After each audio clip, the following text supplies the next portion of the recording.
Well, hello once again, and welcome to NFBC Sunday School Online lesson number 17 as we continue our journey through Lifeway's Explore the Bible series. We are in our study of Proverbs now in the summer quarterly, and we just continue in this journey together as much as we can. And please know, with every video, know that we're praying for you, and we miss you. And for those who've been able to join us on Sunday mornings, it's been a pleasure to worship along with you and to gather together in that way. And for those who haven't been able to join us for any myriad of reasons, any number of reasons, we do pray that you know that you're missed and loved. And we look forward to the time that you're back and joining us together. So we are in Proverbs chapter 8, verses 6 through 21 in our study this week. And we will do, as we do every week, we will read the passage, talk a little bit about the context, get an understanding of the main idea of the passage, hit some applications and examination questions for ourselves, and move on. So here we go. Proverbs 8, 6 through 21 says, "Listen, for I speak of noble things, and what my lips say is right. For my mouth tells the truth, and wickedness is detestable to my lips. All the words from my mouth are righteous. None of them are deceptive or perverse. All of them are clear to the perceptive and right to those who discover knowledge. Accept my instruction instead of silver, and knowledge rather than pure gold. For wisdom is better than jewels, and nothing desirable can equal it. I, wisdom, share a home with shrewdness and have knowledge and discretion. To fear the Lord is to hate evil. I hate arrogant pride, evil conduct, and perverse speech. I possess good advice and sound wisdom. I have understanding and strength. It is by me that kings reign and rulers enact just law. By me princes lead, as do nobles and all righteous judges. I love those who love me, and those who search for me find me. With me are riches and honor, lasting wealth and righteousness. My fruit is better than solid gold, and my harvest than pure silver.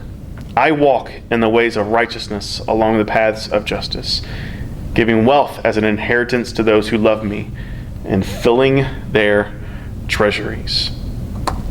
So as you can tell as we read this, in this context, Proverbs 8 through 9 concern the necessity of pursuing the wisdom of God. And this has been a repeated phrase over and over and over about the importance of the constant pursuit of the wisdom of God. And what Solomon does in this passage, in this context, is personifies both wisdom and folly. He personifies wisdom as a wise woman calling out to her neighbors. He pictures foolishness as a woman who is gullible and knows nothing. And he does this to contrast the wisdom of God and the foolishness of worldly wisdom. So in the midst of our context here, we have this kind of play against two different individuals that can be followed. The woman of wisdom, the way of wisdom, the personification of wisdom, and Lady Folly.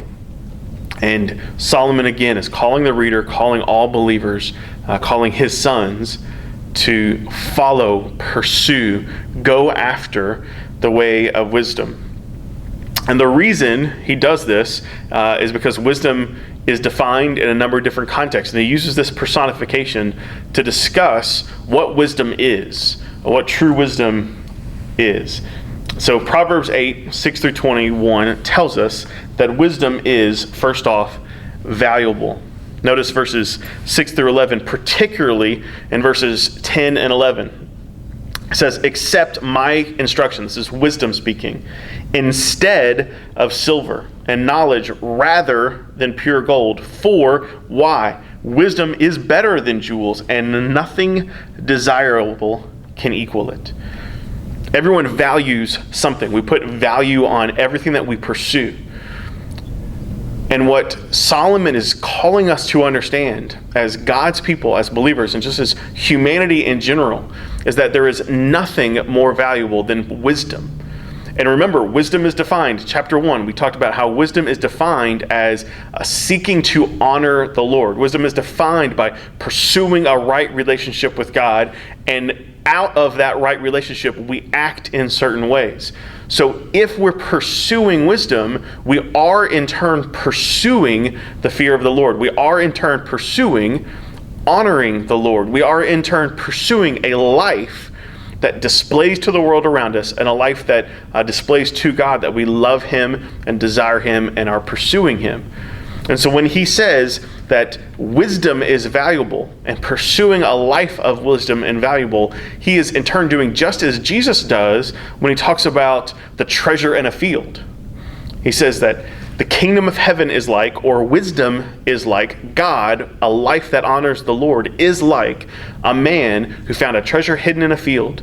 And in his joy, he went and sold everything that he had and bought the field. And so what Jesus is telling us, what Solomon is telling us, what God tells us, is that pursuing a life that brings honor to the Lord is the most valuable commodity. Honoring the Lord, pursuing the Lord, glorifying the Lord in all things is the most valuable thing. There is nothing that is more valuable than that.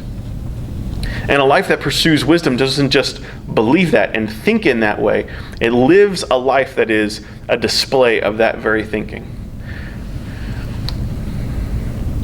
So first, wisdom is valuable. Second, wisdom is powerful. Verses 12 through 16, particularly verses 15 and 16 says this: "It is by me, wisdom, that kings reign and rulers enact just law. By me, by wisdom, princes lead, as do nobles, and all righteous judges." He is saying, in essence, that everything good, every ounce of earthly wisdom that leads to good things, that leads towards righteousness, is the result of godly wisdom, whether or not the person who is enacting those laws is actually pursuing godly wisdom. You know, Pastor Mark just finished a series called Common Grace. And common grace is this idea that every good and perfect gift comes from the Lord. Common grace is this idea that we have been created in the image of God, and with this, within all humanity is the image of God, this bastion of who God is in us, and this piece of wisdom. And so he's saying, look, everything that a wise king does, everything that a good and righteous prince does, all of those things are through me. There is power in wisdom and wisdom alone. And this section begins with, "I, wisdom, share a home with shrewdness. To fear the Lord is to hate evil. I hate arrogant pride and evil conduct. I possess good advice and sound wisdom. I have understanding and strength. And by me, by my strength, by my power, are those who are in power able to lead well." Every good and perfect gift comes from the Lord. Every smart, intelligent, God-honoring decision that is beneficial to humanity at large is the result of wisdom, whether the person would explicitly say they're pursuing it or not. And so why not pursue that very wisdom that leads to these wise decisions? Last thing, wisdom is obtainable. If it is more valuable than anything else, and through it we have real power and are able to enact actually wise decisions and good decisions for those around us. If true power is found in that, then we would want to all seek it.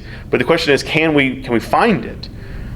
I mean, if this is better than the most riches, and it is the power that kings and princes use, we should all pursue it. And not only can we all pursue it, but we can all find it. Verse 17, "I love those who love me, and those who search for me find me."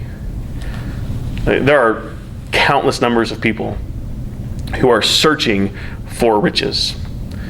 We have lotteries that are built on our desire as humanity to get rich, to do it quickly, and to have as little effort as possible. There are get-rich schemes all over the place that are really preying on this temptation of man to pursue wealth and riches. And Not all of us are able to achieve it. The vast majority of humanity is not able to achieve wealth and riches, but everyone can pursue and find wisdom, which is more valuable than all riches.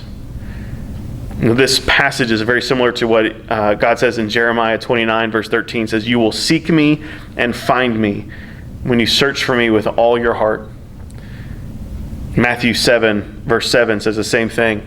In a different way, Jesus is speaking. He says, "Ask and it will be given to you. Seek and you will find. Knock and the door will be open to you." If you're truly seeking wisdom, if you're truly seeking God, if you're truly seeking to follow after Him, you will find it. Wisdom is obtainable. It is not just for a select few believers, a select few people. If you seek Him, you will find Him. If you seek Him with all your heart. So how do we apply these things in our lives? First, we need to trust God's wisdom. It says in verse 6, "Listen, for I speak of noble things. My mouth tells the truth." So wisdom is crying out saying, this is where truth is found. And if you are to follow wisdom, you are believing, you are trusting that this truly is where truth is found. Solomon is calling upon his listeners and upon all believers to trust in God's wisdom and not the world's wisdom. Trust in God's wisdom and not foolishness. Trust in God's wisdom and not our own wisdom and not our own ways. Second, we need to pursue God's wisdom over and over and over. The Proverbs is about pursuing, straining after, going after. He's reminding us over and over and over. And I will remind all of us every single week, we must pursue. Why? Because this coming week, we are all going to be tempted to pursue folly. We are all going to be tempted to pursue our own wisdom and our own ways of doing things.